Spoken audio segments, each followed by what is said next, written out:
తెలంగాణ రాష్ట్రంలో సన్నబియ్యం పంపిణీ ఏడాది పూర్తి చేసుకున్న సందర్భంగా మంత్రి ఉత్తమ్ కుమార్ రెడ్డి ఏర్పాటు చేసిన విందులో సీఎం రేవంత్ రెడ్డి ఎమ్మెల్యేలు ఎమ్మెల్సీలు కలిసి భోజనం చేశారు. బీఆర్ఎస్ అధినేత కేసీఆర్ ను ఉద్దేశించి ముఖ్యమంత్రి రేవంత్ రెడ్డి కీలక వ్యాఖ్యలు చేశారు. కేసీఆర్ విశ్రాంతి తీసుకుంటున్నారని అందరూ భావిస్తున్నారని, కానీ ఆయన గృహ నిర్బంధంలో ఉన్నారేమో అనేది తన అనుమానమని అన్నారు. పౌర సరఫరాల శాఖ మంత్రి ఉత్తమ్ కుమార్ రెడ్డి ఆధ్వర్యంలో మంత్రులు ఎమ్మెల్యేల ఎమ్మెల్సీలకు సన్న బియ్యంతో ప్రత్యేక భోజనం ఏర్పాటు చేశారు. పేద ప్రజలకు నాణ్యమైన ఆహారం అందించాలనే లక్ష్యంతో సీఎం రేవంత్ రెడ్డి ప్రభుత్వం ప్రారంభించిన సన్న బియ్యం పంపిణీ విజయవంతంగా ఏడాది పూర్తి చేసుకుంది. ఈ సందర్భాన్ని పురస్కరించుకుని రేషన్ షాపుల ద్వారా సామాన్యులకు అందుతున్న అదే నాణ్యమైన బియ్యంతో వండిన పదార్థాలను ప్రజా ప్రతినిధులందరికీ వడ్డించారు.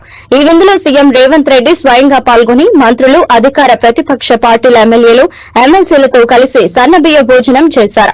నియోజకవర్గాల పునర్విభజనపై బీజేపీ నేత కె లక్ష్మణ్ చేసిన వ్యాఖ్యలపై రేవంత్ రెడ్డి తీవ్రంగా మండిపడ్డారు.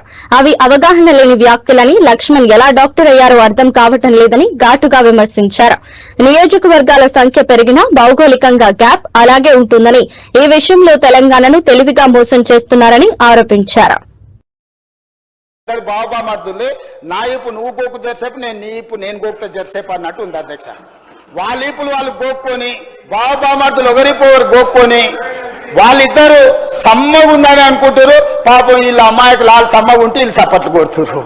వీళ్ళ అమాయకత్వం చూసి నాకు ఏం చెప్పాలో అర్థమైతే లేదు. గురువింద కింద ఎంత నల్లగా ఉందో తెలియదు. వాళ్ళ కింద ఎంత నల్లగా ఉందో నాకు తెలుసు. నేను మొత్తం చూసి వచ్చినాను అధ్యక్ష. ఇక నేను ఎక్కువ చెప్తే బాగుండదు, చిట్టా చెప్తే అసలు బాగుండదు. సభకు రాని చంద్రశేఖరరావు గారిని మొదట రాజీనామా పెట్టించండి. సిగ్గుంటే, సిగ్గు లేకుంటే మాటలు మాట్లాడతారు. సిగ్గులేని మాటలు మాట్లాడితే నాకు కూడా చికాకు వస్తుంది అధ్యక్ష. సానానికి కూడా అర్థం ఉంటుంది. కోటి 10 లక్షల జీతం తీసుకొని సభకు రాకుండా ఇంట్లో ఉన్నాయననేమో రాజీనామా చేయడంట, జీతం వాపసు ఇయ్యడంట.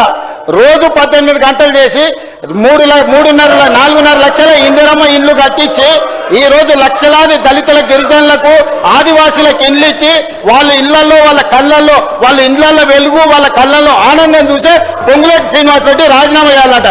సిగ్గుండాలి మాట్లాడడానికన్నా కొంచెమన్నా.